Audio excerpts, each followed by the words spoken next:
kita perlu ingat bahwa ini penghinaan terhadap moral publik. Karena apa? Seolah-olah bahwa sudah nanti masa ini jalan saja. Kemudian kalau saya pribadi melihat surat keputusan itu merupakan produk yang cacat prosedural. Ini kita bukan berdebat soal siap yang baru dan yang lama, tapi ini kita soal berbicara soal kemanusiaan.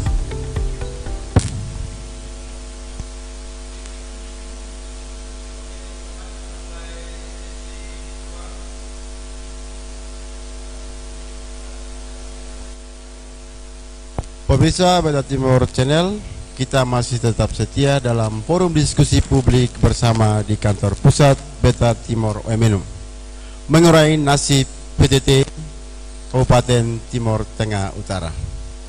Sebelum kita ke ruang diskusi yang lebih hangat, masih ada 2 dan 3 tanggapan yang kita sama-sama mendengar bersama, dan setelah itu baru kita ke diskusi bersama yang lebih cair. Untuk itu kesempatan yang pertama ini, di termin kedua ini, kami berikan kepada Bapak Sekretaris Jenderal Organisasi Masyarakat Beta Tanah Timur. Selamat malam untuk kita semua. Salam Mafo Kuluan Mawis. Malam ini kita yang kumpul ini adalah anak-anak Salon Mafo Kuluan Mawis.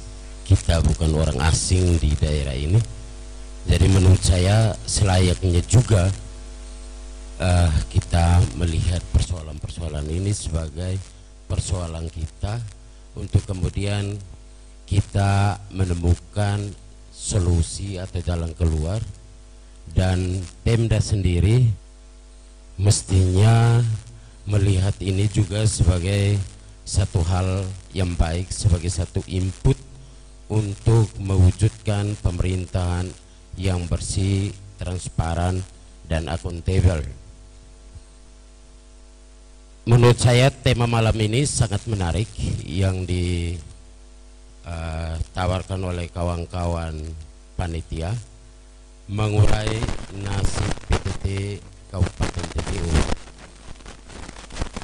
Saya memulai dengan satu pertanyaan. Nasib PTT TTU, kemana nasib PTT TTU? Tadi dari penyampaian beberapa saudara terdahulu, saya melihat bahwa ada satu proses pembeberan fakta, dan ini sungguh menarik karena yang kita lihat bahwa ada satu itikat baik yang ingin dilakukan oleh pemerintah Kabupaten TTU pada periode ini, di mana ada satu proses perbaikan untuk bagaimana merekrut dan menyeleksi kawan-kawan PTT atau yang sering disapa mereka kontrak daerah. Dan kalau dilihat itu ada beberapa proses yang sedang terjadi, yaitu mulai dari pendaftaran, seleksi akademik atau administrasi, tes tertulis, wawancara, dan kemudian akan ada hasil. Artinya ada yang dinyatakan lolos dalam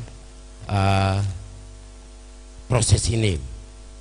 Dan kalau dilihat dari itikat itu baik, tetapi kalau yang saya mau lihat di sini adalah soal proses dan timing, soal waktu. Kalau menurut saya bahwa mestinya proses perekrutan ini sudah mulai dilakukan jauh-jauh hari, sehingga tidak ada jeda waktu, sehingga seperti yang terjadi, seperti fakta yang kita lihat hari ini, dari Januari sampai Maret itu ada satu proses kekosongan pelayanan atau satu pelayanan yang tidak sempurna. Karena PTT ini tentunya direkrut untuk satu tujuan, yaitu untuk mencapai satu pelayanan yang efektif, satu pelayanan yang sempurna. Tetapi ketika mereka kemudian dirumahkan, artinya ada satu kekosongan di sana, dan inilah yang menimbulkan permasalahan. Itu pertama. Lalu yang kedua, ini soal proses transparansi yang dilakukan oleh panitia atau oleh Pemkab TTU, bahwa perlu ada kriteria yang disampaikan sebelumnya, sehingga kawan-kawan PTT itu mengerti tentang syarat dan prasyarat yang harus dipenuhi oleh mereka. Bukannya bahwa itu disampaikan setelah orang melakukan pendaftaran. Menurut saya, dari sisi ini kita melihat bahwa ada satu proses yang tidak disampaikan tuntas, artinya tidak transparan di situ. Itu yang kedua. Lalu yang ketiga, dari proses ini kemudian ada riak-riak, di mana ada satu persyaratan yang dikeluarkan setelah kawan-kawan mendaftar, bahwa ada batasan IP standar harus 2,75, dan kemudian ada kawan-kawan kontrak daerah yang sudah bekerja belasan tahun dengan IP yang tidak memenuhi standar yang ditentukan oleh Pemkab ini. Dan menurut saya harus ada satu pertanyaan lagi, bahwa kalau misalnya ada standar seperti itu, bagaimana dengan kawan-kawan yang sudah belasan tahun bekerja dan kemudian itu sudah punya buah? Kita contoh seperti guru. Kalau guru tentunya setiap tahun ada siswa yang kemudian ditamatkan dan bersinggungan dengan kawan-kawan PTT itu. Artinya kemudian kita meragukan guru itu. Dari proses ini kita meragukan, tanda petik ya, kita meragukan guru ini, berarti buah yang dihasilkan pun pasti kita ragukan. Itu yang ketiga. Lalu yang keempat,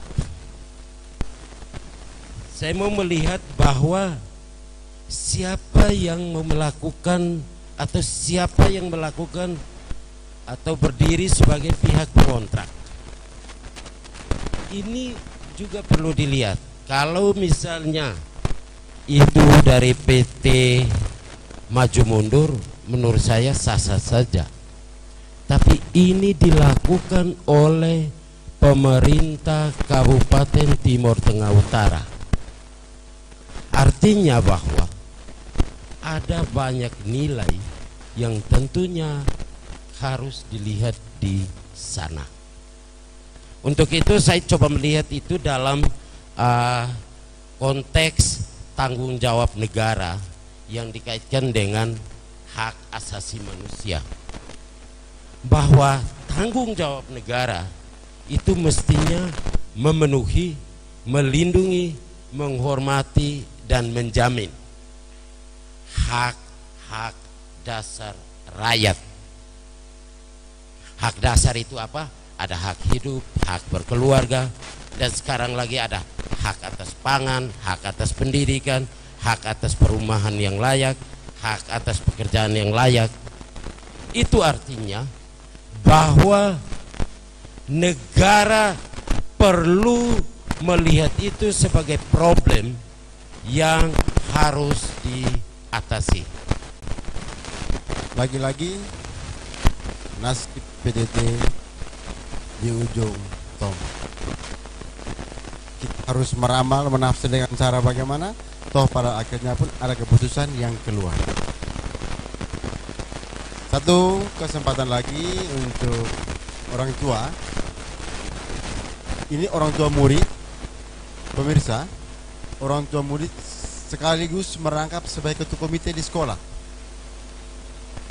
Artinya dengan adanya jeda waktu selama 3 bulan layanan khususnya di bidang pendidikan, pasti Bapak Yohanes ini mengalami langsung karena ada anak sekolah, kemudian ada tanggung jawab sebagai ketua komite di sekolah tersebut.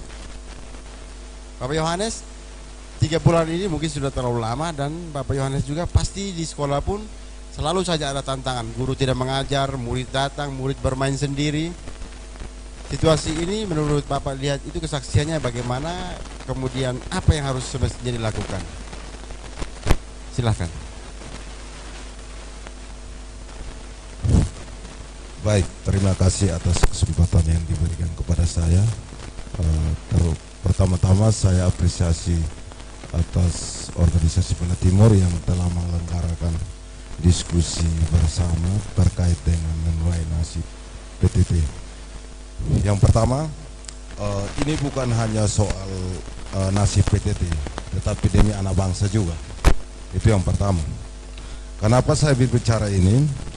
Yang pertama mungkin saya memulai dari yang pertama, saya ingin gambarkan profil terkait dengan bertindaknya. Terlepas dari itu juga saya tokoh masyarakat di salah satu desa, yaitu Desa Nun Mafo, Kecamatan Insana. Kebetulan Desa Nun Mafo itu terletak di pusat Kecamatan Insana.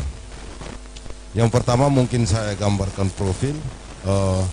Di desa saya itu ada 3 sekolah, yaitu SDK Kipukan 1, terletak dari beberapa 6 guru PNS, guru kontrak ada 2, terus guru agama 1, PJOK 1, itu guru komite. Yang berikut SDK Kipukan 2, itu yang betul-betul disayangkan karena itu guru PNS cuma 2. Terlepas dari itu kontrak ada 4 orang, komite ada 3 orang. Yang berikut SDK Piut Anak, itu guru PNS memang lumayan banyak, 7. Kontrak ada 2, komite 1 dan operator 1. Yang buat saya sangat menarik malam ini kita diskusi, karena ini tentu bukan hanya untuk nasib kontrak. Kalau kita teman-teman yang lain berbicara tentang nasib PTT, kalau saya berbicara tentang nasib anak bangsa kita. Ini menjadi pion, menjadi fondasi kalau kita berbicara hanya kontrak tanpa melihat anak-anak bangsa kita, generasi kita yang akan datang. Nah, saya tidak tahu langkah-langkah apa pemerintah yang ambil sehingga sampai detik ini tindaknya. Bukan tenaga kontrak itu diadakan pada tahun lalu, paling lambat itu Desember itu sudah harus final. Itu sudah harus final sehingga tidak terjadi molor seperti itu. Tapi kelihatannya pemerintah ini mereka tidak mau mencegah, tetapi mereka lebih cenderungnya kalau bisa mengobati. Saya lihat, kalau saya tidak, lebih baik mencegah daripada mengobati. Hal seperti ini mungkin, sehingga hal ini mungkin saya sampaikan seperti ini, hal yang bagus buat kita diskusi malam ini. Mungkin hanya itu yang saya sampaikan. Mic saya kembalikan. Baik, terima kasih Bapak Yohanes Beno. Ini orang tua merangkap juga sebagai ketua komite pemirsa, dan nasib anak bangsa itu yang patut dilindungi sejak sekarang. Ketua 2 Ormas Bela Timur untuk menyampaikan tanggapan sedikit lagi. Silakan. Terima kasih saudara moderator. Selamat malam buat kita sekalian. Cukup menarik ya diskusi kita malam hari ini. Lewat berbagai macam buah pikiran, lahir ide dan tanggapan, lalu fakta real di lapangan yang kita lihat. Namun saya pribadi masih menaruh rasa optimis yang sangat besar kepada pemerintah daerah Kabupaten Timur Tengah Utara. Saya percaya bahwa pemerintah dimanapun pasti punya niat yang baik dan positif untuk membangun rakyatnya. Pemerintah yang saya maksud dalam hal ini adalah institusi. Namun dalam pelaksanaannya sebagai rakyat tentu kita dilindungi oleh undang-undang untuk memiliki hak dan kewajiban dalam berpartisipasi membangun kesejahteraan negara, dalam hal ini kesejahteraan masyarakat tentunya. Sehingga lewat diskusi kita malam hari ini, saya pribadi memiliki beberapa poin pemikiran yang saya kerucutkan di dalam 3 metode pemikiran saya. Pemikiran ini saya berlandaskan pada simpul-simpul filsafat. Yang pertama adalah pemikiran tentang aspek aksiologi, yang kedua dari aspek ontologi, dan yang ketiga saya melihatnya dari sudut pandang epistemologi. Saya mulai dari aspek aksiologi atau mengapa ada perekrutan PTT. Perlu kita cermati, perlu kita pertanyakan. Radix filsafat mempertanyakan dan menempatkan aksiologi atau mengapa pada poin pertama dari dasar pemikiran individu untuk bernalar. Mengapa ada perekrutan PTT? Bahwa setiap ada pergantian pemerintahan daerah pasti ada perekrutan PTT. Apakah ini produk hukum atau produk politik? Perlu kita garis bawahi. Sekedar buah pemikiran untuk kita mungkin dapat kita bahas di tahapan kedua ya, saudara moderator. Yang kedua adalah aspek ontologi. Saya melihat dari sudut pandang bagaimana filsafat menempatkan ontologi atau bagaimana pada poin penalaran yang kedua, dengan maksud mempertanyakan kriteria atau metode yang orang pakai dalam bernalar. Dalam hal ini karena kita sedang mengkaji tentang nasib PTT, maka saya ingin melihat dari sudut pandang undang-undang yang menggarisbawahi proses rekrutmen PTT itu sendiri. Seperti di awal tanggapan saya pertama tadi, saya mempertanyakan tentang konsideran yang dipakai oleh peraturan Bupati nomor 7 tahun 2001 tersebut. Konsiderannya apa? Karena konsideran di dalam teori perundang-undangan itu adalah mengingat, kemudian memperhatikan dan menetapkan, kemudian memutuskan. Mengingat dan memperhatikan tentu harus memperhatikan asas hukum yang lebih tinggi. Sehingga apabila itu dilanggar, maka negara dalam hal ini undang-undang tidak hadir dalam memperhatikan nasib, upah, jaminan kesehatan, jaminan kecelakaan kerja, masa pasca kerja setelah mereka putus kontrak. Sehingga banyak tadi itu dipertanyakan tentang nasib orang sudah sekian lama mengabdi, kemudian itu bukan hal sepele yang tidak perlu kita perhatikan. Wajib pemerintah daerah perhatikan. Setelah lama pengabdian, contoh guru, setelah sekian tahun mencerdaskan anak bangsa, apakah dirumahkan begitu saja? Tentu perusahaan dalam hal ini sudah sedikit lebih maju dari pemerintah daerah apabila mereka menetapkan tentang pesangon. Apabila mereka menetapkan ada upah ketenaga kerjaan yang sesuai dengan standar upah minimum regional. Kemudian ada jaminan kesehatan dan jaminan kecelakaan kerja, bahkan jaminan pensiun dan jaminan hari tua. Pemerintah perlu berpikir itu ke depan, sehingga kami mempertanyakan landasan undang-undang yang dipakai dalam perekrutan ini. Sehingga bagi saya, poin peraturan Bupati nomor 7 tentang SOP itu masih belum. Negara belum hadir dalam menjamin nasib dari PTT yang akan direkrut ke depan. Yang ketiga, filsafat menempatkan epistemologi dalam urutan terakhir rangkaian dari orang bernalar, yaitu mempertanyakan untuk apa. Untuk apa PTT ini diadakan? Hanya untuk tenaga kontrak yang bersangkutan itu saja kan? Misalkan yang direkrut adalah tenaga guru dan tenaga kesehatan, hanya untuk anak didik dan pasien yang akan dirawat itu sajakah?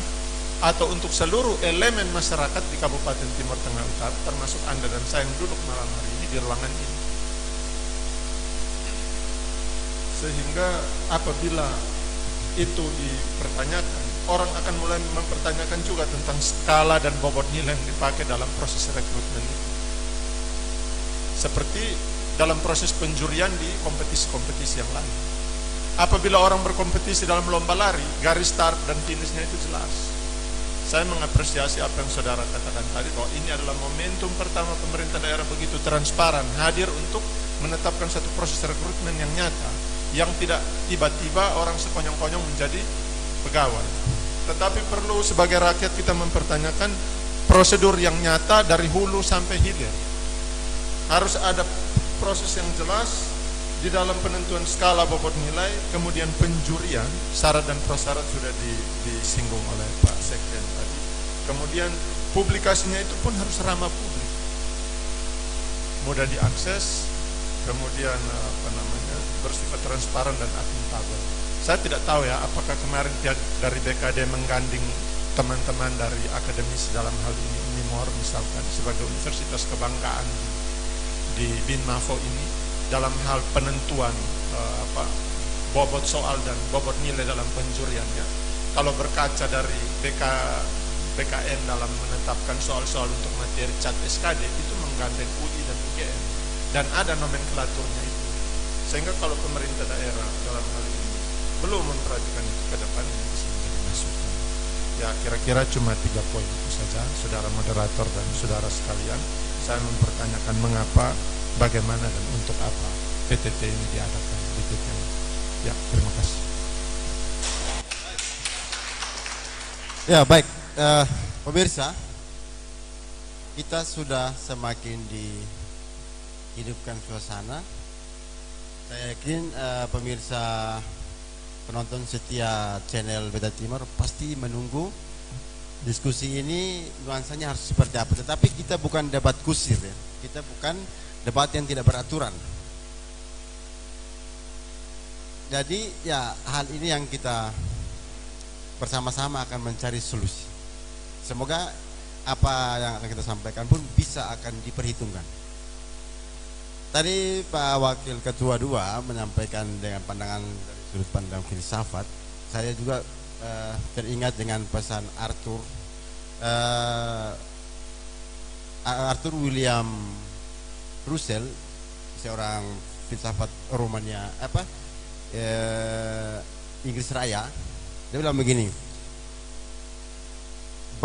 janganlah pernah takut mengeluarkan pendapat yang salah, karena setiap pendapat yang hari ini dipakai pernah dianggap salah.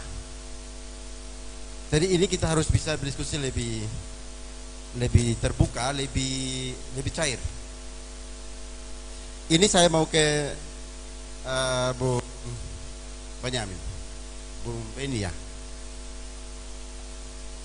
Pertanyaannya, kenapa harus ada perekrutan di setiap kepemimpinan, khususnya bupati tingkatan daerah? Kenapa?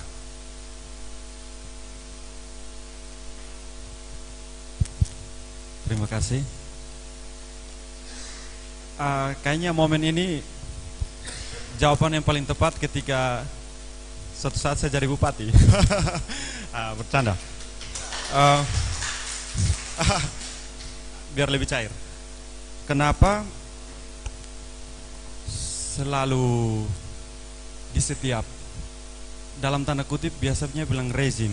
Entah ini kata diadopsi dari mana, tetapi sepertinya perdebatan akhir-akhir ini kita nyaman sekali menggunakan kata rezim.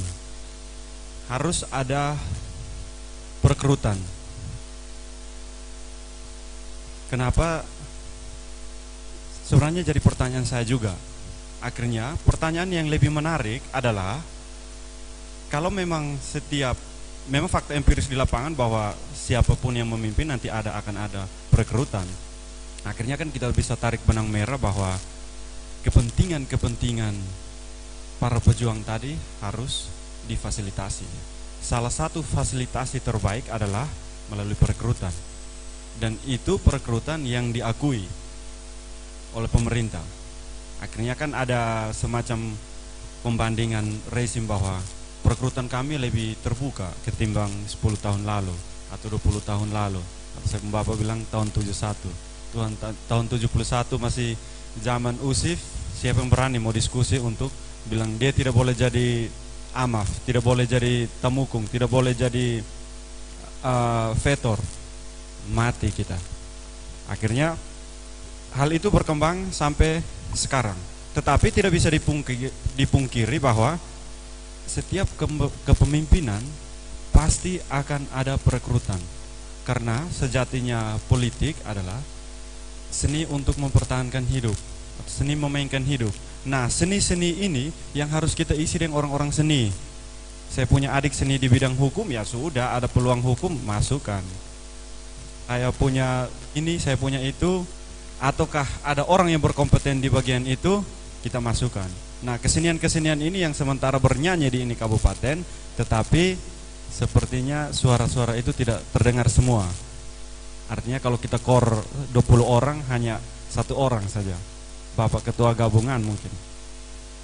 Oke, tetapi cerminan kami, tolong moderator jangan giring kami anak muda untuk bicara lebih banyak soal politik praktis. Walaupun saya orang komunikasi politik, tapi tolong kawal kami supaya kami tetap di dalam role kami. Oke, kalau saya bicara dari perspektif anak muda terkait dengan pola komunikasi politik yang ada di TTU, sebenarnya syarat utama untuk bangun secara pribadi atau kelompok atau hal yang lebih besar seperti kabupaten ini ada dua.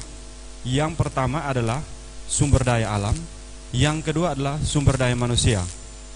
Saya mau bilang ke teman-teman semua bahwa ayolah teman-teman, TTU ini masih terlalu luas. Tanah masih terlalu luas. Sekarang siapa anak TTU yang tidak punya tanah? Kalau dia punya tanah setengah hektar saja, ayolah main ke Eban. Saya kenalkan dengan anak muda di Eban yang hidup dari bertani, dan setiap bulan mereka harus bayar pinjaman di bank 4 juta, dan mereka rasa itu kecil sekali. Dan siapa yang tidak punya ternak?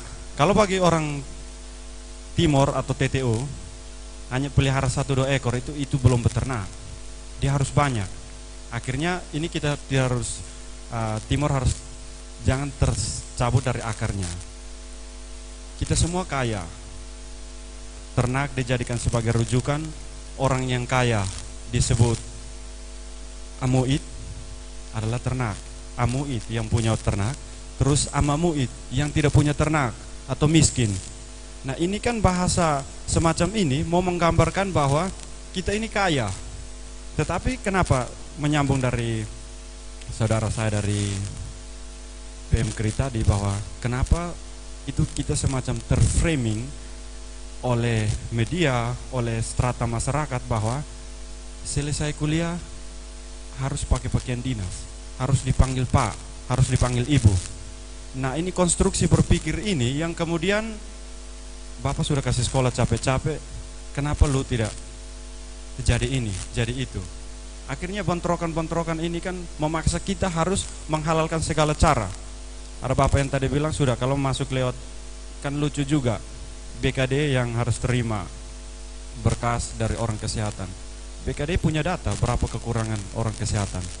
Atau misalkan di bagian protokoler, ada berapa orang komunikasi politik atau komunikasi publik yang ada di situ.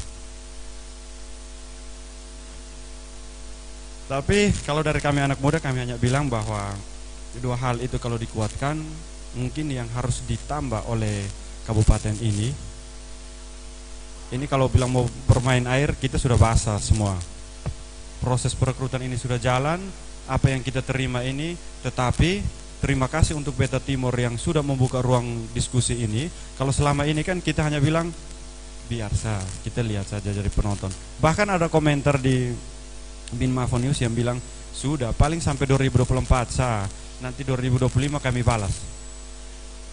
Nah, ini kalau kita balas terus, orang di luar sana sudah bicara, anak muda itu bicara tentang software, bicara tentang pertanian, bagaimana tanam sayur di pinggir pantai. Lalu kita di sini pick up antar sayur, lalu kita mama-mama yang kebun ada luas-luas dan kita beli sayur di pick up. Nah, ini anak-anak kalau harus rekonstruksi kembali pemikiran yang salah ini, maka kita akan terus menyalahkan pemerintah, mengejar pemerintah dengan PTT, mengejar negara dengan PNS, mengejar status Pak dan Ibu. Apa enaknya dipanggil Pak dan Ibu? Tidak enak, karena dulu kita yang harus bocor rokok, siripinang, walaupun padahal kita setengah mati juga. Nah, anak-anak muda, terima kasih sudah kasih kami kesempatan. Anak-anak muda, mari kita lupakan itu PTT. Bagaimana kalau kita buka lapangan kerja sendiri, ayam potong kah atau apa, terserah di kampung. KUR, saya dengar informasi sudah dari 50 juta naik ke 100 juta. Ayo teman-teman, kita utang, hidup satu kali, gerakan satu kali. Terima kasih. Oke, baik. Ya, sebelum saya pindah, masih sedikit lagi agak untuk dilengkapi. Artinya memang sekarang kita berpikir bahwa alam BinMafo itu kan serba dilengkapi. Yang menjadi pertanyaan, SDM-nya ini yang masih belum mendukung. Kemudian ukuran SDM ini yang kemudian kita coba tarik lagi peranan pemerintah. Tidak hanya sekedar tampung lepas, artinya ada rasa tanggung jawab memiliki sebagai penyelenggara. Nah, ini kira-kira tanggapannya bagaimana? Semacam sidang skripsi. Saya diharuskan untuk langsung menjawab. Terima kasih, Kak. Ya, siap. Sebenarnya kalau ditarik harus bahas filsafat, tetapi tadi sudah dibahas. Terima kasih. Universitas sekarang ini, makanya saya juga heran. Coba kita hitung secara kuantitatif berapa universitas yang ada di NTT. Lalu universitas mana yang sudah membangun hubungan kerjasama dengan salah satu perusahaan atau pemerintah atau hal semacamnya yang akhirnya wisudawan-wisudawanwati ini keluar langsung terserap. Atau jangan di NTT, di TTU saja. Bahkan kita punya sekolah khusus untuk hukum. Nah, kalau kita mau berbicara kasar, apa yang harus kita proses hukum terus setiap hari ini. Tetapi ini cerminan bahwa masyarakat TTU ini berkembang pesat dari sisi akademisi. Nah, respon pemerintah sesuai dengan pertanyaan tadi, respon pemerintah seharusnya ada beberapa hal yang saya catat di sini, bahwa untuk meningkatkan kualitas SDM, jujur kakak Alan di sana yang mungkin kita sempat curi ilmu sedikit di Jawa, teman-teman Jawa itu walaupun dalam tanda kutip penampilannya biasa saja, tetapi punya soft skill. Minimal bisa bongkar laptop, bisa install laptop, ataupun bisa fotografer, bisa desain grafir, dan banyak hal-hal kecil yang mereka bisa selesaikan. Lalu kalau sekarang kita kumpul teman-teman yang misalkan di kampus-kampus kita, coba tanya soft skill mereka apa? Hampir tidak ada. Bahkan hanya untuk menanam saja, yang gali lubang dan tanam saja kita hampir kaku. Lalu terkait dengan memang ini hulu sampai hilir kita harus kerjasama. Terus harus ada pelatihan kerja.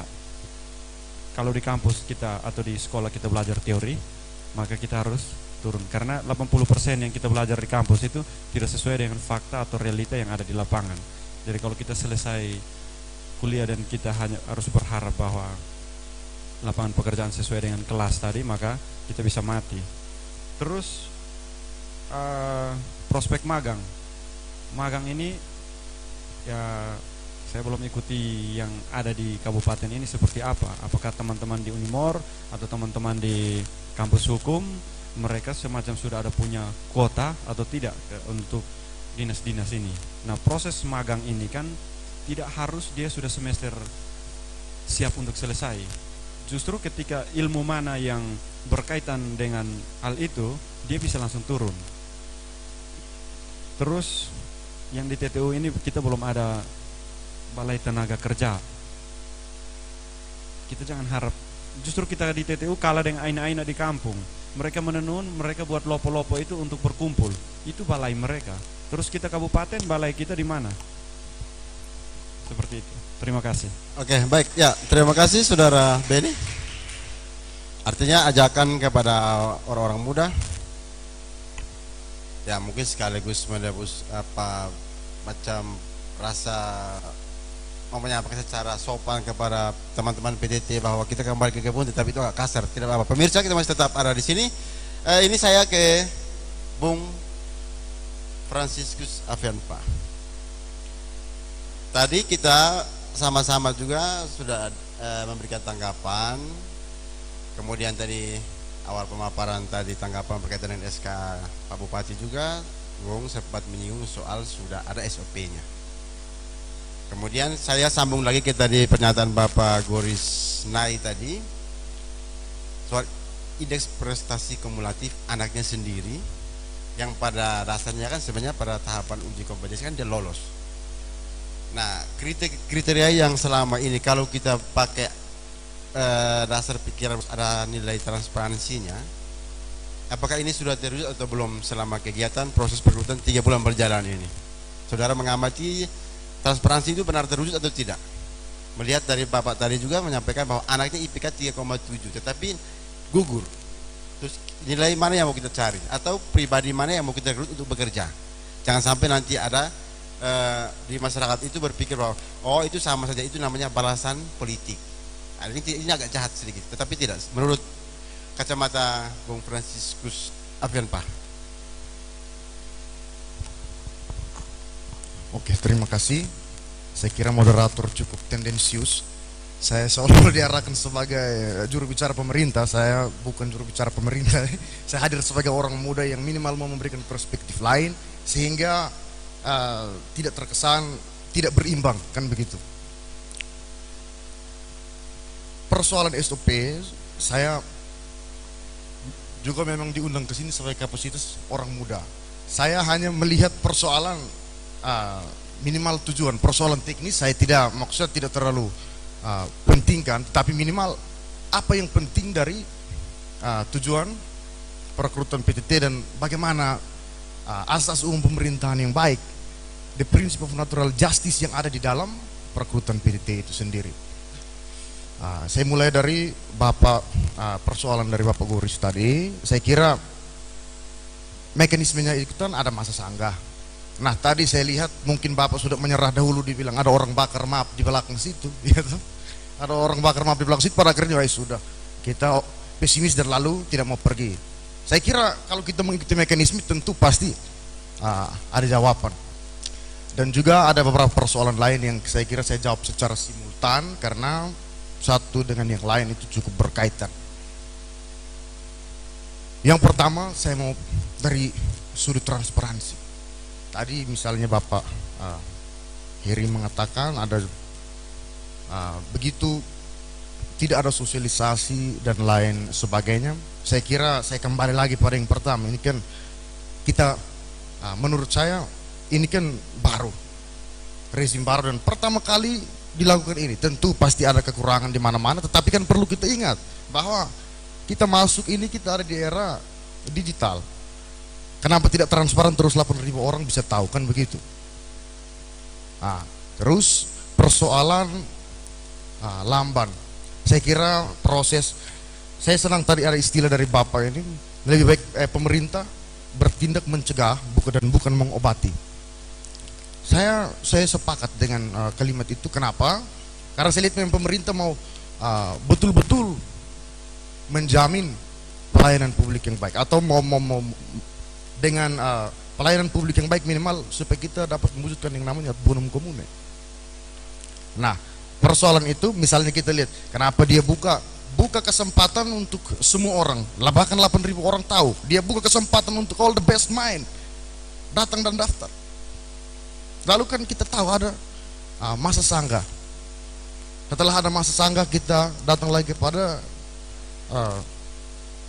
seleksi yang selanjutnya, dan itu saya saja yang tidak mendaftar tekot, tapi saya bisa menerima misalnya dari teman. Saya kira itu beredar dan tentu ini saran yang baik untuk ke depan pemerintah bisa memperbaiki.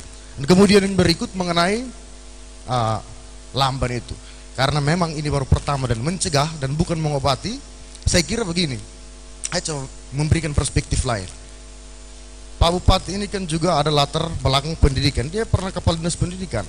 Bapak Yus juga orang ada latar belakang di pendidikan. Mungkin saja perkiraan saya, ya toh, kita berhentikan dulu untuk tadi misalnya Bapak Heri bilang menjamin SDM, ada pelayanan publik yang terbatas, tetapi memang kita harus mulai kasih berhenti dulu supaya kita rekrut dengan cara yang terbuka, pasang standar IPK supaya kita tahu bahwa kita sudah masuk di sistem yang baru. Yang tidak berubah dari hidup ini adalah perubahan itu sendiri. Kita tetap berubah sehingga ada sistem lama yang yang sangat tertutup. Kita datang kepada sistem yang baru, kita terbuka dan coba untuk berpikir mengenai bagaimana kita merubah secara total. Nah, merubah secara total ini dampaknya misalnya begini. Saya kasih contoh. Misalnya persoalan SDM. Perekrutan TEKO itu secara diam-diam dilakukan. Kita tidak tahu orang itu dia memiliki kualifikasi pendidikan yang baik atau tidak. Guru itu memiliki kualifikasi pendidikan yang baik ataukah tidak. Terus tenaga kesehatan, bagaimana direkrut secara diam-diam. Kita patut pertanyakan kira-kira dia punya kualifikasi yang baik atau tidak untuk melayani publik. Bagaimana kemudian tadi Bapak Heri juga mengenai persoalan HAM. Kita perlu ingat bahwa HAM itu juga diatur secara konstitusional untuk mendapatkan pendidikan, bahkan diperintah langsung mencerdaskan kehidupan bangsa. Artinya apa? Memang kita perlu berpikir harus ada proses rekrutmen yang baru, minimal pasang standar kualifikasi yang jelas. Karena kalau tiba-tiba diam-diam ada ibu rumah tangga saya di tengah kontrak, misalnya saya sudah ke sekolah, saya punya anak di situ, baru tiba-tiba media keluar bilang ini ibu rumah tangga yang mengajar, bagaimana perasaan kita cowok? Sehingga bagi saya ini adalah salah satu bentuk sistem yang baru yang justru bagi saya memajukan hak asasi manusia. Kita punya pelayanan kesehatan misalnya, datang, bagaimana kalau dia beroperasi tidak sesuai dengan SOP? Misalnya, kalau dia tidak memiliki kualifikasi pendidikan yang baik, karena direkrut secara diam-diam, tiba-tiba jadi tenaga kesehatan. Saya kira dari sudut itu, maka mungkin ya pandangan saya, social science yang ada di belakang keputusan itu adalah itu. Sehingga mengapa menjadi lama dan seterusnya. Tapi memang karena semua ini kan butuh proses, ini kan baru pertama kali. Kemudian persoalan misalnya hak, ada hak-hak yang tidak terakomodir atau misalnya belum dibayar dan lain sebagainya. Saya juga dulu mengadvokasi beberapa, atau misalnya ada ahli-ahli mengatakan bahwa oh ini syarat KKN, ini syarat ini. Ya kalau pegang data silahkan, undang-undang KKN itu kan jelas ancamannya pidana. Ketika ada potensial itu lapor aja kan bisa dipidana. Terus kita misalnya ada hak-hak yang misalnya belum dibayar, kalau soal hak itu saya mendukung. Kenapa tidak? Dia punya hak. Jangan sampai kemudian ada penilaian bahwa ada ekspektasi dari pemerintah terhadap si pekerja, sehingga tentu harus secara perdata, seperti sebagaimana beberapa waktu lalu saya juga ikut advokasi, ada 6 orang itu yang di periode lalu ada 6 orang, mereka bahkan dipanggil satu-satu di dalam kantor, di dalam ruangan kekuasaan. Di situ ditanya, mereka ditanya, setelah ditanya masih berhubungan keluarga dengan ini, lalu kemudian apa? Dia pulang tidak pernah ada pembayaran sama sekali, SK juga tidak keluar. Ini kalau kita mau dari sudut kemanusiaan, Pak, ini penghinaan terhadap martabat kemanusiaan bagi saya. Lalu mereka mesti melakukan gugatan, ya toh? Mereka mesti melakukan gugatan perdata, baru akhirnya menang dan dibayarkan pada tahun kemarin setelah pelantikan bupati. Sehingga saya kira persoalan-persoalan itu persoalan yang prinsipil dan memang harus kita kejar. Kalau persoalan lain mengenai itu, saya kira usul dan saran tentu kita karena sayang pemerintah, kita omong sehingga minimal kebijakan yang dikeluarkan tetap berada dalam rule kebenaran. Saya kira itu sebagai pengantar nanti selanjutnya berkembang dalam diskusi. Terima kasih. Ya, ini memang sistem baru dan kita harus bisa mengenal sistem ini, mengingat ada peristiwa-peristiwa seperti yang disampaikan oleh saudara Franciscus. Saya ke Bapak Yohanes sebagai orang tua, kemudian mesti ada teman-teman dari Ormas nanti akan berpikir, Ormas kampus ya, ngasih kampus akan berpikir lagi. Kita sama-sama diskusi, suasana harus lebih cair. Nanti juga bisa kalau memang di dalam pernyataan di dalam ruangan ini kemudian dinilai ada yang bertolak belakang dengan pikiran, mungkin bisa mengajukan tanya balik atau menyangka apa yang sudah disampaikan. Jadi Bapak Yohanes ini kan orang tua yang artinya dampak ini memang sisi kemanusiaan itu kan kita sudah melanggar. Paling terpenting itu adalah mereka yang sudah bekerja sekian lama. Mereka sudah bekerja sekian tahun, kemudian tidak tahu, saya juga sendiri, kita juga berpikir tahapan perekrutan awal itu ada pemberitahuan secara terbuka atau tidak, kita tidak sampai pada tahapan itu. Mereka teman-teman yang memahami. Bapak Yohanes ini kan juga tokoh masyarakat juga, tentu hal yang diharapkan itu kan macam tadi generasi bangsa, mencerdaskan kehidupan bangsa adalah pintu utamanya pendidikan. Bapak juga terlibat sebagai guru komite di sekolah. Kira-kira Bapak Yohanes ini punya solusi tidak? Atau mungkin mestinya pemerintah harus lakukan ini, jangan langsung begini, spontan begini. Itu bisa mengamankan adik-adik yang di bangku sekolah SD, SMP. Kira-kira menurut Bapak itu pemerintah harus lakukan apa dulu sebelum diberhenti secara massal. Silakan. Baik, terima kasih atas kesempatan yang diberikan kembali kepada saya. Mungkin yang pertama saya melihat bahwa seharusnya pemerintah melihat langkah-langkah awal. Yang pertama menyangkut penerbitan PTT. Seharusnya pemerintah menjeli melihat itu ketika saudara-saudara kita atau adik-adik kita yang sudah mendahului. Contoh seperti saudara kita yang sudah mendahului dalam arti kontrak dari tahun 2016, 2017. Ketika diberhentikan, semestinya pemerintah itu melihat itu. Artinya semenjak direkrut ulang, paling tidak kan harus melihat jasa-jasa pendahulu itu, sehingga tidak menjadi salah tolak ukur bahwa kita harus melihat yang pertama dari sisi itu. Yang berikut terkait dengan kriteria. Memang saya lihat ada sedikit lucu ya, mungkin menurut saya. Lucunya karena apa?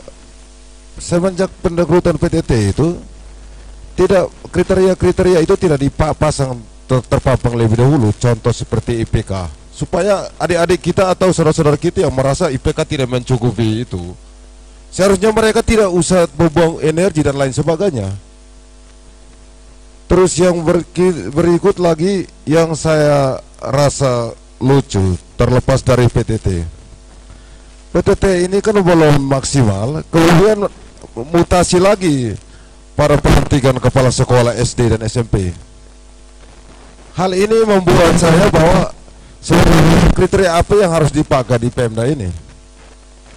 Itu yang kedua. Terkait dengan tadi adik saya menyampaikan bahwa setiap kepemimpinan tentu harus ada pendekrutan. Tentu kalau kita mau lihat, sepanjang kalau kita berpikir tentang setiap pemerintah daerah yang mendatangi dan menduduki dari kursi panas di aspek dari terdiri dari aspek pemilihan, tentu pun ada begitu, tetapi usahakan jangan terlalu kentara. Sehingga kalau saya melihat, saya mau kawinkan kembali tadi Bapak Guri sampaikan, ini terkait dengan IPK anaknya kan 3,7, sekian. Memang kriteria apa yang harus dipakai lagi? Hal ini yang mungkin saya sampaikan. Terus tadi saya sedikit sampaikan lagi, ada sedikit yang tadi saya sangat kesal dengan pelantikan kepala sekolah kemarin. Kebetulan kan di sekolah saya itu, saya kembali bahwa kemarin 2021 itu kebetulan sekolah saya itu mendapat satu kegiatan, yaitu Winata, yang itu sekolah untuk ini kegiatan lingkungan hidup. Dalam kegiatan itu di sekolah SD saya itu dia menjual dari itu menuju ke provinsi, mengharumkan nama TTU di provinsi. Nah, ketika waktu yang berjalan langsung kepala sekolah dimutasikan. Akhirnya teman-teman guru yang ada kemarin kita diskusi di sekolah, mereka menyampaikan ini, apakah pendatang kepala sekolah yang baru harus bekerja untuk meningkatkan ini atau tidak? Mungkin itu.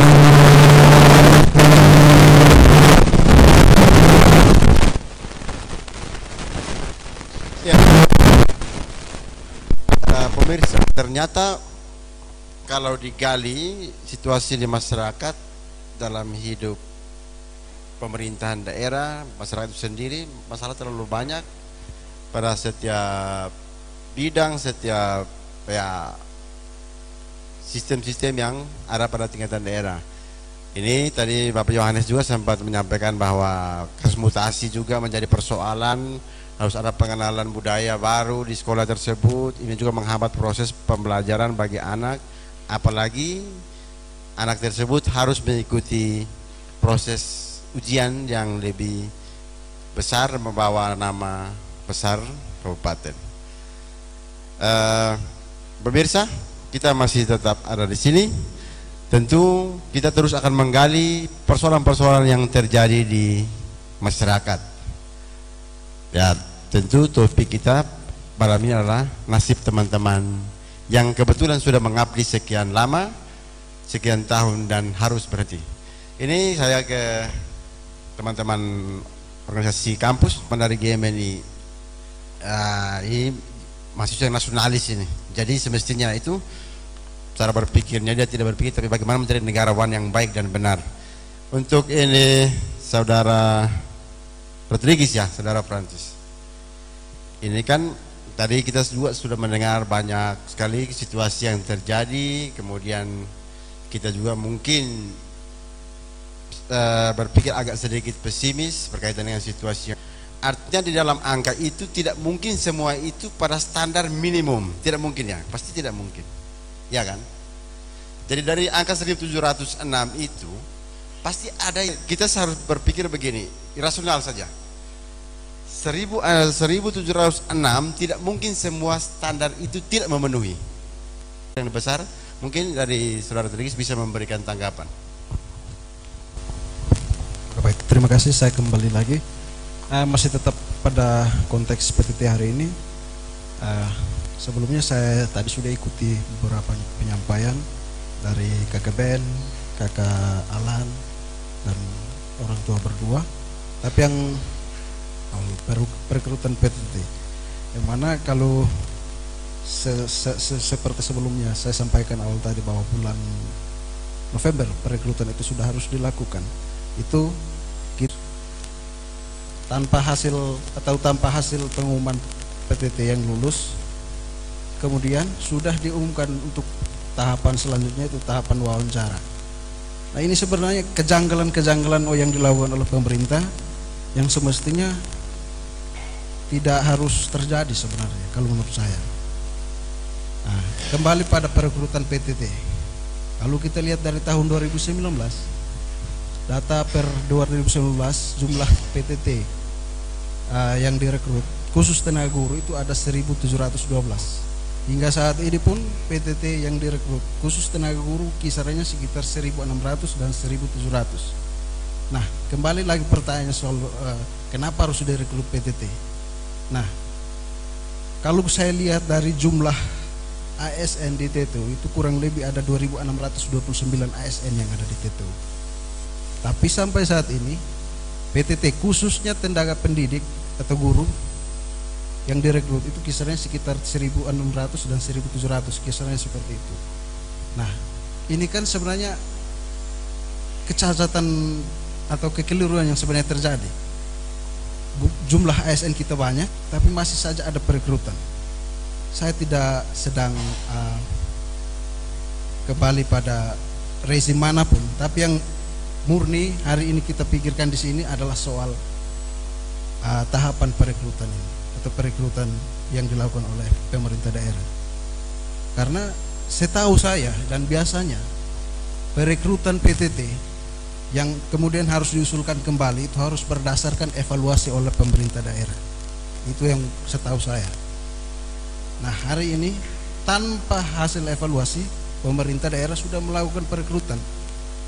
Nah, ini juga sebenarnya kalau saya berpikir ini dipolitisir oleh pemerintah daerah. Kalau saya berpikir karena tanpa melalui hasil evaluasi oleh pemerintah daerah kalau saya. Nah, saya lebih lanjut. Yang berikut itu soal saya lebih khusus, saya berbicara sini lebih khusus pada tenaga guru. Kalau merujuk pada peraturan pemerintah nomor 49 tahun 2015 tentang manajemen pegawai pemerintah dengan perjanjian kerja yang merupakan aturan turunan dari Undang-Undang 5 tahun 2018 tentang ASN. Kalau tidak salah itu telah seperti yang tadi Bapak sampaikan bahwa pemerintah melarang untuk melakukan perekrutan PTT. Tapi hari ini faktanya dilakukan perekrutan PTT. Nah, ini sebenarnya pemerintah sangat kontras dengan semangat peraturan perundang-undangan, yang mana aturan yang di bawah tidak boleh lebih tinggi dari aturan yang atas. Kalau saya tidak salah, kalau kakak atau senior yang basic ilmu hukum, kalau saya tidak salah. Nah, ini yang sebenarnya menjadi catatan kita secara bersama.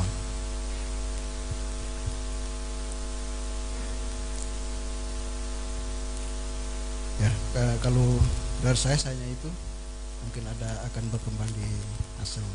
Oke, baik, terima kasih. Ya, pemirsa, sekali lagi proses perekrutan ini banyak yang berpikir bahwa tidak memperhatikan kondisi yang ada di daerah. Ini berkaitan dengan SDM. Sumber daya manusia yang lulusan tahun 80-an berbeda dengan lulusan tahun 2000-an. Sebaliknya 90-an, 70-an masih aktif kerja. Mengerti kenapa harus dihilangkan, tiba-tiba dibuka pintu lebih besar yang melapor 8.000. Kan begitu toh situasi kemarin. Sekarang semua berbondong-bondong masuk. Untuk ini teman-teman dari GMKI, artinya sumber daya manusia, cara belajar generasi di zaman tahun 70-an, 80-an, 90-an, 2000-an hingga sekarang 2020 itu akses informasinya tentu berbeda-beda. Pentingkah ini menjadi pembelajaran atau pemerintah punya peranan untuk bisa memfiltrasi SDM ini dengan kapasitas standar kelulusan yang berbeda waktu? Teman-teman GMKI bisa memberi tanggapan berkaitan dengan situasi kondisi di daerah. SDM kita itu tidak bisa setarakan dengan di Jawa Timur, itu berbeda, apalagi kita TTU. Pendapat dari teman-teman GMKI, bagaimana Anda melihat itu? Keliru atau tidak? Silakan Anda beri sanggah.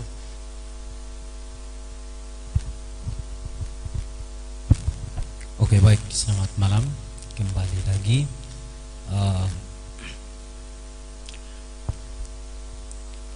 Memang sepertinya dalam pergantian kepemimpinan atau yang sering kita kenal dengan rezim itu, di setiap pergantian itu kita lihat itu selalu ada perekrutan, sedangkan yang lama saja sudah sekian tahun mereka bekerja, tetapi mereka masih sudah diberhentikan dan harus perekrutan. Apa salahnya pemerintah melihat yang sudah lama bekerja itu, melihatannya kekosongan-kekosongan itu yang mengisi, jangan semena-mena untuk memberhentikan. Lalu mungkin tadi sudah dijelaskan dan pernyataan dari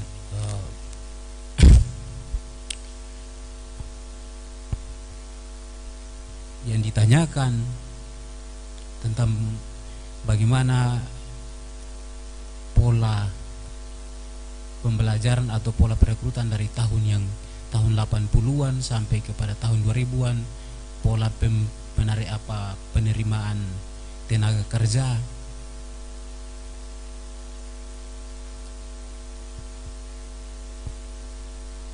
Kita juga sedikit keliru, maksudnya sedikit bingung,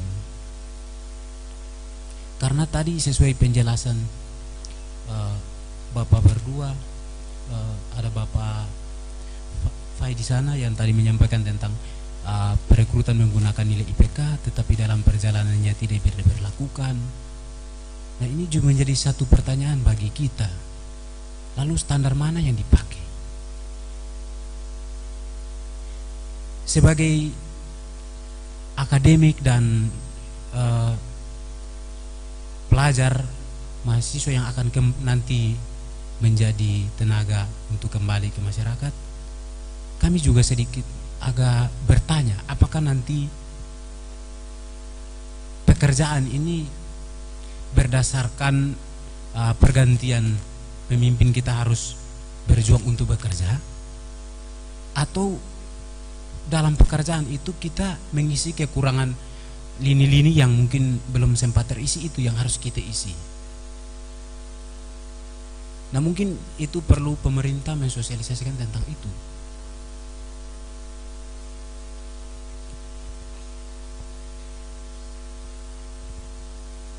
Jadi satu kata yang luar biasa itu bahwa hari ini hadirnya Ormas Beta Timur ini sangat luar biasa. Ini hari menjadi hari yang luar biasa untuk kita bisa diskusi pada hari ini, karena menjadi ketika kita temukan permasalahan-permasalahan, kadang itu menjadi buah bibir hanya di segelintir masyarakat. Bahkan itu kadang ada yang menjadi bahan untuk bisa jadi menjatuhkan orang atau membangkitkan orang sebagai pujian atau sebagai kalimat untuk membungkam begitu.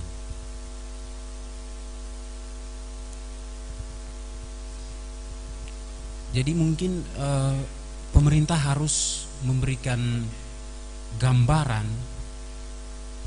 bagaimana untuk merekrut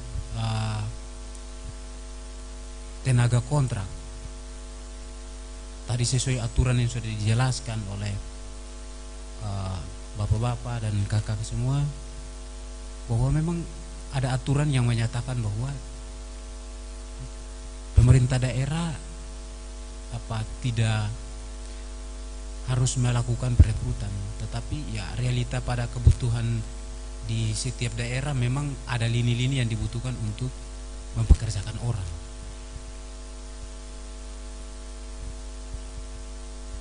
Ya, kita berpikir secara kemanusiaan, ya orang sudah kerja sekian lama, mungkin dia kebergantungan hidup, mungkin sebagian dari itu, mungkin selain itu mungkin ada sejenis usaha atau apa, tapi mungkin dia sudah bekerja terus setiap hari dia ke sekolah sebagai tenaga pengajar atau ke kantor, mungkin sudah sering dipanggil pak atau ibu, lalu tiba-tiba dirumahkan, tiba-tiba orang akan jadi cemobil seperti ini.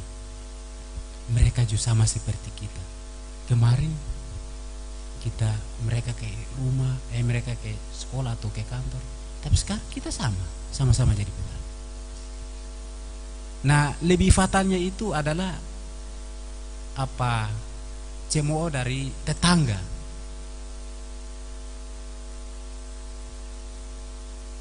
Nah, hal ini mungkin pemerintah harus lebih berpikir untuk objektif.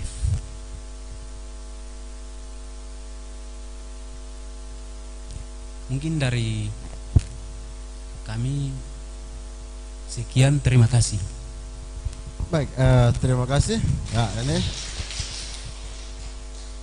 teman-teman dari GMKI memang ya itu tadi kita cara mengukur generasi ke generasi ini memang agak sedikit kita kesulitan dengan standar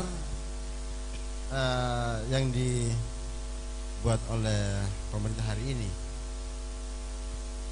Dan ada hal lain lagi, ada kalimatnya begini, experiment is the best teacher. Itu Aristoteles ya pikiran itu.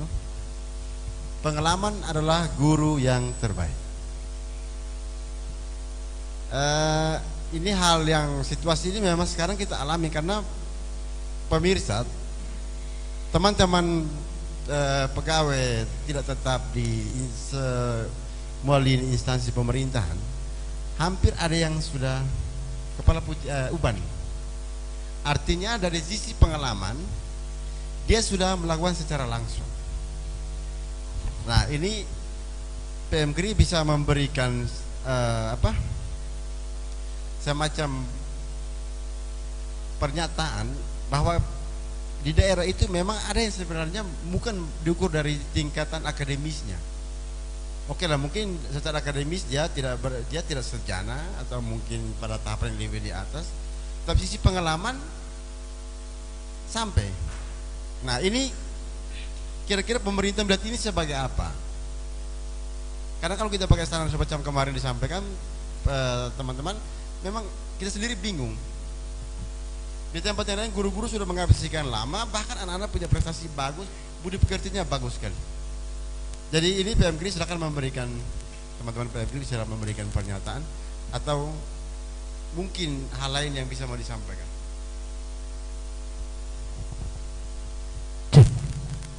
Baik, terima kasih untuk kesempatan yang berikut ini. Saya langsung saja. Kita dari PMKRI masih berpatok pada sisi aturan, dalam hari ini peraturan bupati. Kalau melihat kondisi saat ini, sebagai pemerintah pasti berada dalam posisi dilematis.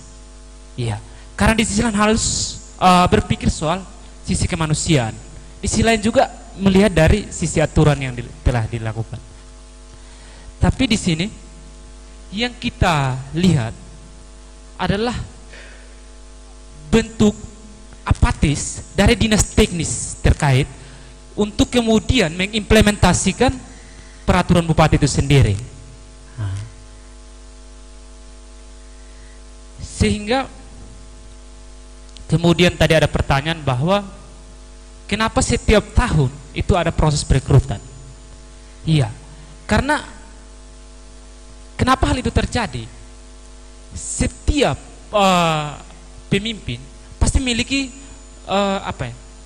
gaya kepemimpinan yang berbeda, dan kemudian pegawai tidak tetap ini diangkat untuk mengisi setiap kekosongan yang ada dalam dinas-dinas tertentu. Ya, sehingga ini secara otomatis pemerintah yang sekarang, ya mohon maaf bukan bermaksud untuk berpihak kepada pemerintah, tapi otomatis pemerintah sekarang menggunakan keputusan politiknya untuk menetapkan suatu standar dalam hal ini proses penyeleksian pegawai tidak tetap. Standar yang saya maksud adalah di luar dari persyaratan yang diumumkan. Ya. Tapi saya kembali lagi, ditekankan kembali ke dinas terkait dalam ini Badan Kepegawaian Daerah. Ini kecolongan, bentuk kecolongan besar yang seharusnya aturan regulasi yang seharusnya ditaati adalah Perbup itu, karena Perbup itu adalah bagian dari implementasi Perda. Ya. Kalau Perbup sudah tidak diikuti, berarti proses ini harus berpatok pada aturan yang mana? Ya, ini harus berpatok pada aturan yang mana? Yang berikut terkait pertanyaan tadi bahwa dari kakak moderator bahwa untuk yang sudah bekerja sampai belasan tahun atau yang lebih berpengalaman dibanding yang memiliki IPK yang tinggi. Di sini saya coba memberikan gambaran bahwa kita perlu realistis terhadap perkembangan saat ini. Karena di sini ruang persaingan itu adalah persaingan digital. Ya, kalau kita masih menolak aturan yang dikeluarkan oleh pemerintah daerah dalam hal standar IPK 2,75 untuk kemudian mempertimbangkan dari sisi kemanusiaan bahwa yang tamatan tahun 80-an ke belakang standar IPK-nya tidak sampai ke situ, tapi perlu kita ketahui bahwa persaingan saat ini itu sangat ketat di dalam dunia pendidikan itu sendiri, sehingga saya pikir ini merupakan standar baru yang dikeluarkan oleh pemerintah daerah saat ini. Ya, standar baru yang dikeluarkan untuk kemudian bisa jadi hal ini dapat memacu semangat kaum terdidik, ya, memacu semangat kaum terdidik untuk kemudian lebih meningkatkan sumber daya manusia. Yang berikut terkait apa yang disampaikan oleh Bapak Yohanes tadi terkait kalau kemoloran waktu perekrutan proses ini. Kemoloran waktu ini hari ini sudah di bulan Maret, sudah kecolongan 3 bulan. Nah, bagaimana dengan nasib peserta didik saat ini? Itu yang kemarin di awal tadi saya sudah sampaikan bahwa akan berpengaruh terhadap dampak imaterial terhadap peserta didik itu sendiri. Dan bukan hanya para peserta didik, di dinas kesehatan juga seperti itu, dinas lingkungan hidup, dan saya pikir semuanya pasti akan berdampak buruk. Nah, oleh karena itu ini yang kita mau sampaikan bahwa proses perekrutan ini seharusnya dipercepat, sehingga kalau berpatokan pada Perbup tadi, seharusnya tanggal 1 Januari itu para pegawai tidak tetap itu sudah bekerja. Iya. Karena di sisi lain kita berpikir juga soal dari segi anggaran. Karena setiap akhir tahun pasti ada sidang anggaran. Nah, di situ oleh lembaga legislatif dan eksekutif sudah menetapkan untuk 1 tahun anggaran. Dalam hal ini pegawai tidak tetap juga. Nah, kalau SK-nya dikeluarkan kemudian terlambat dari waktu yang ditetapkan, nah kemana ke anggaran itu? Anggaran itu apakah disilpakan? Nah, itu yang menjadi dosa besar terhadap oleh pemerintah daerah saat ini. Ya, mungkin dari saya sekian dulu. Sekian, terima kasih. Ya, baik. Ya, menarik pemirsa. Ini semakin digali, semakin banyak informasi atau semakin banyak bahan diskusi sebenarnya. Tapi kita akan terus berdiskusi. Kita masih punya kesempatan. Dan satu hal, sebelum kita pada tahapan closing, saya Bung Eman mungkin bisa menambah tadi teman-teman dari PMKRI dan Ketua Presidium bahwa semestinya perekrutan ini sudah berlangsung di akhir November. Tetapi Januari baru dikeluarkan SK untuk perekrutan. Artinya itu berpengaruh terhadap anggaran yang akan diatur oleh legislatif. Kemudian saat ini kita sudah berada pada bulan Maret, pemirsa. Pertanyaan bagus sekali, apakah anggaran itu sudah menghitung mulai bulan untuk upah pekerja tidak tetap?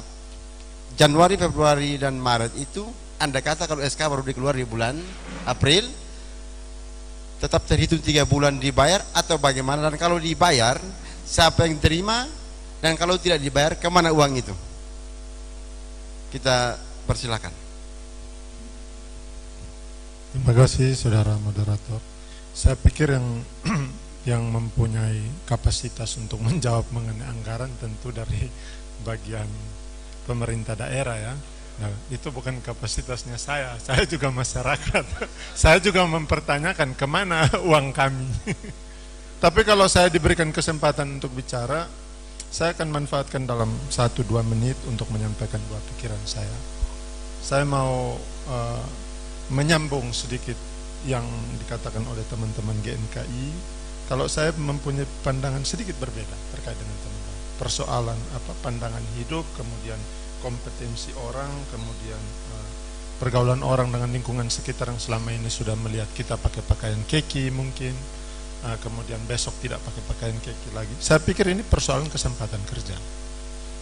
Terlepas dari mengkritisi pemerintah, kita perlu melihat dengan sudut pandang yang lebih luas bahwa ada 8.000 calon pelamar. Di dalamnya itu ada pelamar baru dan ada pelamar yang lama. Dan semua itu mempunyai hak dan kedudukan yang sama di mata undang-undang. Memperoleh kesempatan kerja yang sama yang dijamin oleh negara, dalam hal ini pemerintah daerah Timur Tengah Utara.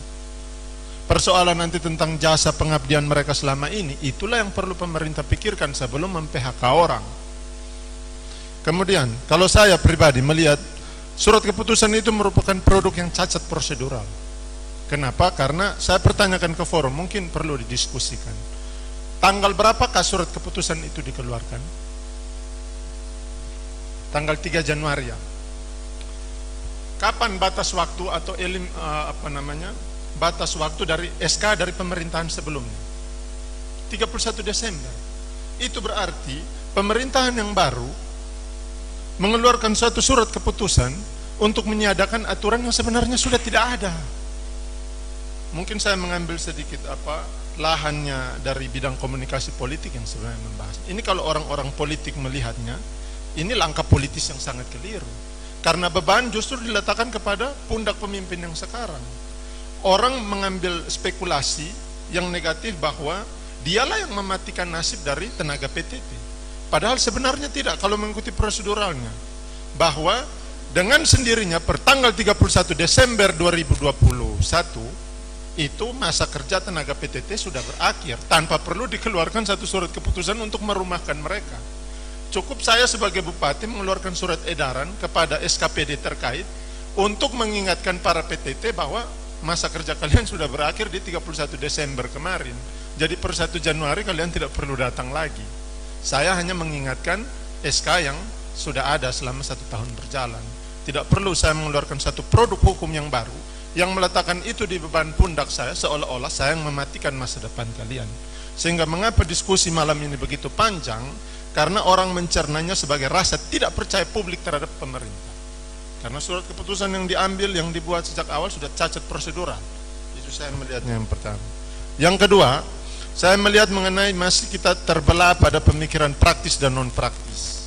Saya melihat proses seleksi ini adalah satu bom waktu yang akan meledak 2-3 hari ke depan atau beberapa minggu ke depan.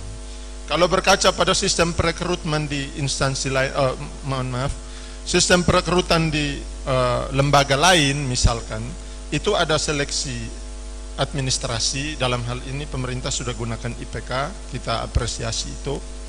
Tetapi kemudian pengumumannya saya melihat itu masih 8.000-an orang dinyatakan lulus. Berarti rata-rata calon pelamar itu kemarin IPK-nya memenuhi syarat. Terima kasih. Tetapi kemudian proses akademik kemarin, seleksi akademik, sampai hari ini belum ada pengumumannya. Belum ada pengumumannya ya, berarti digantung. Tetapi informasi mengenai proses seleksi wawancara sudah beredar. Pertanyaan saya, apakah mereka yang nanti lolos di sesi wawancara, adakah jaminan untuk dia direkrut, padahal dia nanti dinyatakan tidak lolos pada proses seleksi akademik? Jadi tumpang tindih seleksi ini, kalau menurut saya. Sehingga beban pengumuman nanti ada pada proses setelah wawancara nanti. Itulah yang saya sebut sebagai bom waktu. Tiba-tiba meledak, hanya 2.700 orang saja yang direkrut dari sekian banyak. Seharusnya pemerintah sudah menyicil sejak seleksi tahap pertama, kedua, dan ketiga. Itu menurut saya. Tetapi mungkin dalam hal ini saya terlalu berpikir pragmatis. Menyambung apa yang teman katakan tadi, bahwa pemerintah tentu mempunyai cara dan metode tersendiri. Saya pribadi masih merasa optimis dengan pemerintah. Hanya saya pribadi percaya bahwa suatu proses yang cacat atau gagal tidak mampu mengantarkan orang untuk tiba sampai pada tujuan. Seperti orang mengayu menggunakan kemudi di dalam sebuah perahu, jika dia menggunakan arah atau rute yang salah, maka dia tidak akan pernah sampai pada tujuan. Bagi saya seperti itu ya. Terima kasih itu. Mohon maaf mengenai anggaran, saya tidak bisa membahasnya karena bukan bidang saya, Pak ya. Baik, terima kasih Bung Eman. Pemirsa, kita masuk pada menit yang terakhir. Kita akan mendengar bersama-sama, beberapa teman akan memberikan closing statement berkaitan dengan tema kita malam ini, mengurai nasib PTT Kabupaten Timur Tengah Utara. Yang pertama saya ke Bung Alan. Silahkan 1 menit memberikan closing statement berkaitan dengan diskusi kita malam ini. Oke, terima kasih. Saya menjawab dulu ya, biar satu kali pertanyaan. Saya mungkin makan beberapa. Saya ingin menjawab persoalan dasar hukum yang digunakan. Saya buka Kompas, saya lihat Menpan RB itu mengeluarkan statement bahwa PTT tenaga honorer itu baru diberhentikan di tahun 2023. Jadi bagi saya untuk menjawab pertanyaan itu secara abstrak, saya memahami bahwa undang peraturan Menteri Menpan RB nanti itu mungkin menjadi lex spesialis derogat lex generali dari Undang-Undang Mendagri mengenai pembatasan tenaga honorer. Oke, itu yang pertama. Kemudian yang kedua, saya ingin juga memberikan semacam satu catatan kaki bagi PMKRI. Kita saudara dari PMKRI, saya memberikan sekadar semacam satu catatan kaki bahwa khusus untuk guru honorer khusus untuk pegawai tidak tetap. Saya dalam kacamata orang muda, saya melihat sebagai orang yang tidak terafiliasi dalam kelompok manapun, sebagai orang yang sebagai pelajar, saya melihat secara hukum ada kejanggalan di dalam proses perekrutan ini. Tapi saya ingin menjelaskan itu biar supaya kita semua tahu bahwa ini ternyata ada lemahnya. Saya ingin katakan bahwa para pegawai tidak tetap mesti protes terhadap panitia.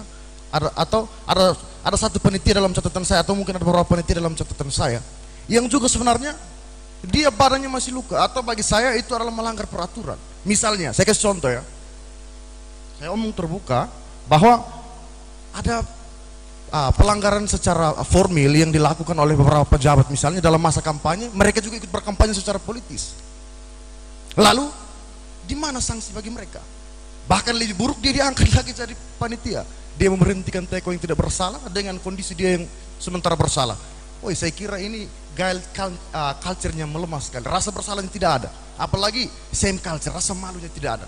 Bukan soal kualitas kesalahan itu, tetapi bagaimana sikap dia terhadap kesalahan itu. Kita perlu ingat bahwa ini penghinaan terhadap moral publik. Karena apa? Seolah-olah bahwa sudah nanti masa ini jalan saja, buat kesalahan saja. Nanti kan bisa ada rekonsiliasi politik dan hukum ini kan nanti kita yang atur. Seolah-olah martabat penegakan hukum itu diinjak sampai minimal. Nah, ini yang saya perlu memberikan catatan kaki, sehingga para teman-teman pegawai honor juga perlu menyoroti ini, bahwa kalau kami diberhentikan ada satu panitia juga yang kasih dia hukuman dong. Saya apresiasi juga kemarin langkah misalnya PMKRI selalu bertemu bupati untuk ini. Saya juga minta semoga GMNI bisa bersuara soal itu. Nah, soal yang lain mengenai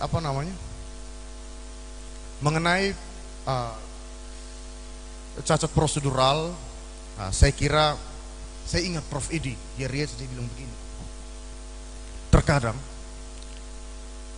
hukum acara itu yang sedikit banyaknya akan meniadakan substansi atau tujuan material atau basis material. Jadi sebenarnya muluk-muluk, mari kita lihat proses. Kalau tujuannya mulia, kita kawal terus. Toh ini juga baru pertama. Saya kira ke depan akan lebih baik. Tetapi saya ulang lagi yang tadi, saya pegang teguh apa yang Aristoteles katakan pada Plato sebagai gurunya, amicus Plato, sed magis amicus veritas. Plato itu sahabat saya, tapi saya lebih bersahabat dengan kebenaran. Sehingga langkah lebih baik bagi saya akan mengawal terus pemerintah, dan bahkan kita semua punya tugas moral untuk mengawal pemerintah sehingga kebijakan yang dikeluarkan sesuai dengan rule-rule kebenaran. Terima kasih.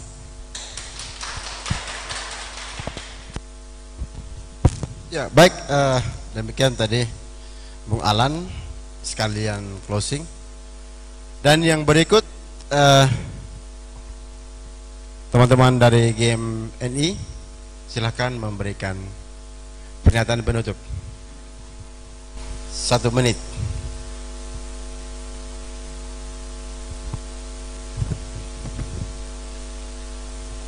Ya, baik, terima kasih kepada kakak moderator. Kalau pernyataan atau closing statement dari kami dari DPC GMNI KFM Manado, sesuai dengan apa yang sudah saya sampaikan awal tadi, bahwa terdapat kejanggalan yang ada, yang mana perekrutan Teko yang sebenarnya sudah harus dilakukan pada bulan November, tapi faktanya baru dilakukan pada bulan Januari. Nah, sesuai dengan apa yang disampaikan oleh Sekretaris Daerah selaku Ketua Panitia Seleksi, seleksi PTT itu sudah semestinya selesai pada bulan Februari kemarin, tapi sampai pada hari ini pun seleksi itu masih tetap berlanjut, hingga terdapat sebenarnya ada kekacauan seperti yang tadi disampaikan oleh Kakak Eman, bahwa yang sebenarnya diumumkan lebih dulu hasil seleksi akademik, barulah masuk pada seleksi wawancara. Tapi sampai pada saat ini pun belum ada pengumuman secara resmi oleh pemerintah daerah. Nah, saya pikir ini juga sangat kontras dengan Perbup itu sendiri. Nah, kami menilai bahwa pemerintah daerah inkonsisten dengan apa yang sudah mereka buat sendiri. Terus soal tenaga kependidikan, khususnya tenaga guru, saya lupa menyampaikan dalam awal diskusi kita tadi bahwa dari 1000 lebih tenaga guru yang banyak sebenarnya sudah mengabdi, kalau kita merujuk pada Perbup, mereka yang sebenarnya diusulkan kembali itu harus mengantongi surat SK pembagian tugas dari kepala sekolah kalau saya tidak salah. Nah, Ini yang semestinya menjadi perhatian penting oleh pemerintah daerah untuk kembali diakomodir. Ini kita bukan berdebat soal siap yang baru dan yang lama, tapi ini kita berbicara soal kemanusiaan. Kenapa saya bilang kemanusiaan? Karena seperti pengumuman hasil seleksi kemarin, ada tenaga guru yang sebenarnya sudah lama mengabdi dan namanya itu sudah terdaftar di Dapodik. Nah, mereka yang sementara mengabdi ini sudah terekam di sistem Dapodik, data pendidikan. Dan mereka ada juga beberapa PTT sesuai dengan yang kita terima hasil pengaduan. Mereka tengah mengikuti P3K, seleksi P3K. Ada juga yang sedang mengikuti profesi pendidikan profesi guru. Nah, syarat utama para PTT untuk kemudian mengikuti seleksi P3K itu mereka harus mengantongi SK pembagian tugas dari kepala sekolah kalau saya tidak salah. Nah, bagaimana kalau para PTT kemudian tidak bisa mengikuti seleksi P3K kalau mereka sendiri tidak mengantongi SK dari pemerintah daerah? Nah, ini yang semestinya diperhatikan dari sisi kemanusiaan oleh pemerintah daerah hari ini. Jadi kita berbicara kita berbicara soal kemanusiaan, kita semestinya ingat dengan tenaga guru yang sebenarnya sudah lama mengabdi, karena mereka sudah terdaftar di Dapodik sebenarnya. Ini yang catatan penting yang perlu kami sampaikan. Terus juga kami di sini sudah menyiapkan beberapa kesimpulan. Kami menilai pemerintah daerah hari ini inkonsisten dengan peraturan Bupati nomor 71 tahun 2001 tentang SOP perekrutan. Yang berikut kami juga meminta untuk pemerintah daerah lebih cermat melakukan proses seleksi PTT sesuai dengan peraturan yang ada. Yang berikut itu kami minta pemerintah daerah lebih transparan dalam melakukan seleksi PTT sebagaimana yang ditulis dalam Undang-Undang 14 tahun 2008 tentang keterbukaan informasi publik. Nah, ini beberapa catatan penting yang kami rekomendasikan pada kesempatan ini dari GMI kita sampaikan. Kiranya ini menjadi referensi buat pemerintah daerah agar lebih cermat melakukan seleksi. Karena beberapa minggu lalu kita juga sempat menyampaikan ke publik soal seperti yang saya sudah sampaikan awal tadi soal nasib para PTT. Tapi lucunya para basar itu hadir sebagai tameng di media-media seperti BMAF News. Nah, kita hari ini sebenarnya kita ingin mengkritisi kebijakan pemerintah, bukan faktor like and dislike. Nah, kita ingin supaya proses perekrutan ini murni berdasarkan aturan yang ada. Jangan sampai melangkahi aturan itu sendiri. Nah, yang menjadi lucu bagi saya itu para basar itu hadir sebagai tamengnya pemerintah. Nah, ini bagi saya sangat bobrok kalau misalnya sejumlah kritikan tidak diterima secara baik. Nah, ini beberapa rekomendasi yang GMI sampaikan kiranya menjadi perhatian kita secara bersama. Sekian dari kami, terima kasih. Baik, ya terima kasih. Pemirsa, closing statement yang terakhir datang dari Sekretaris Jenderal Organisasi Masyarakat Beta Timor, dalam hal ini Bapak Heri Naif. 1 menit. Baik, terima kasih untuk moderator. Menurut saya diskusi malam ini sungguh menarik. Hanya saja bahwa diskusi hari ini belum mencapai hasil yang maksimal karena dari kawan-kawan yang hadir ini belum mewakili permasalahan yang kita bahas, karena judul diskusi kita hari ini adalah mengurai nasib PTT di Kabupaten TTU. Artinya bahwa perlu ada pihak yang dikontrak yang misalnya mewakili dari PTT, lalu ada pihak pengontrak yaitu pemerintah, dan menurut saya juga perlu ada kawan-kawan dari DPR sehingga kemudian ikut memantau proses itu dan memberikan masukan-masukan yang komprehensif tentang permasalahan ini. Dari beberapa diskusi yang dilakukan, saya menyimpulkan bahwa PTT selalu menjadi problem dari setiap periode atau setiap rejim kepemimpinan.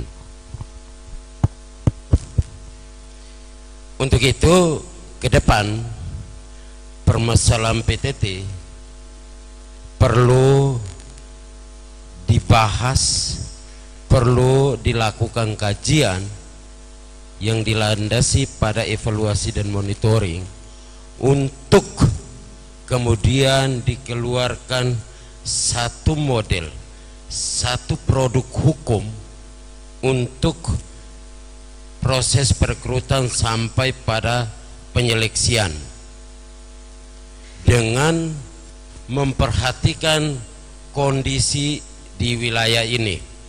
Itu yang kedua. Yang ketiga,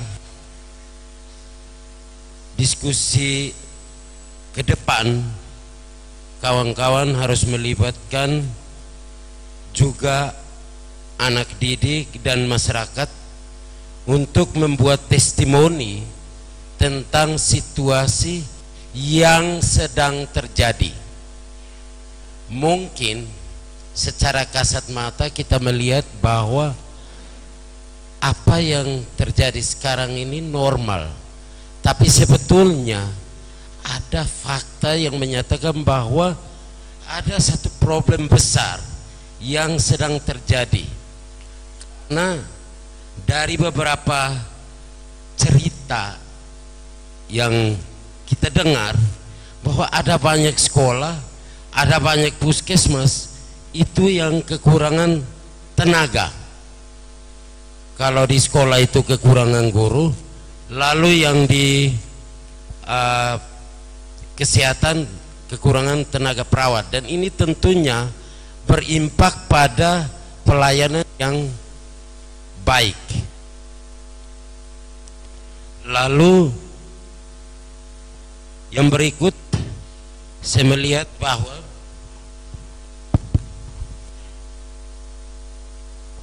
proses, instrumen dan hasil ini tidak ada satu yang terhubung jelas. Jadi kalau proses yang salah, instrumen salah, dan tentunya juga hasil yang salah, maka cita-cita perbaikan bahwa menuju pemerintahan yang jauh lebih bersih, saya juga kemudian akan meragukan hasil yang dihasilkan dari proses yang sedang dilakukan.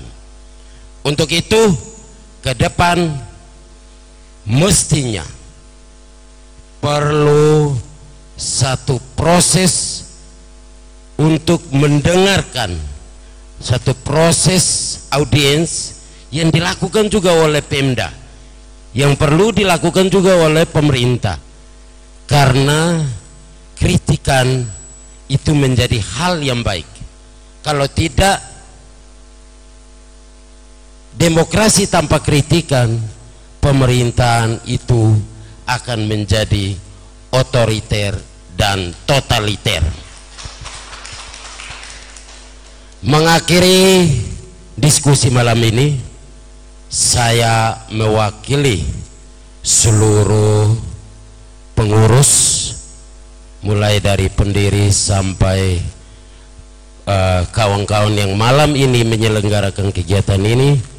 Kami mengucapkan terima kasih untuk para narasumber, para peserta, dan juga tak lupa terima kasih kami sampaikan kepada Bapak Ibu, Saudara, au ama au aina yang ikut menonton dari jauh, mungkin dari Mutis, dari Insana, dari Muenleu, dari mana-mana, dan bahkan dari luar TTU.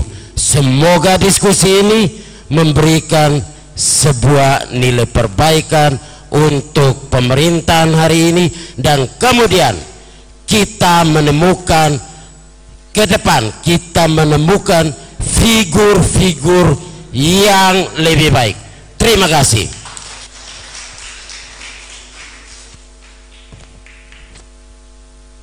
Baik, terima kasih. Itulah closing statement dari Bapak Sekretaris Jenderal Organisasi Masyarakat Belah Tanah Timur yang berpusat di Pemenu Kefamenanun.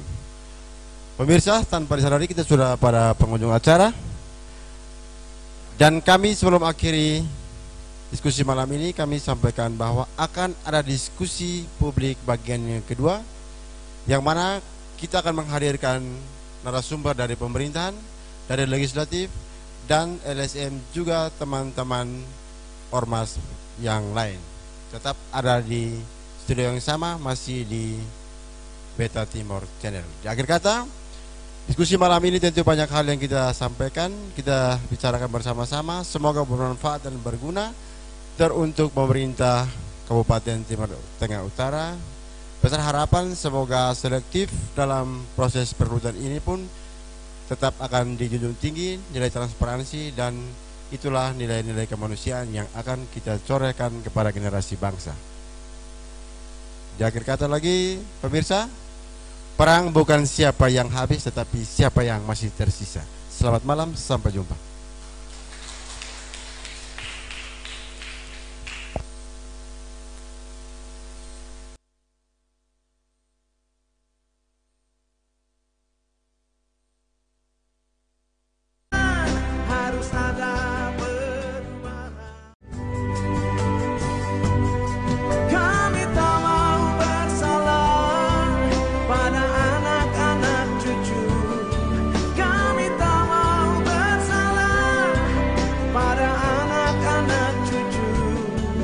Harus ada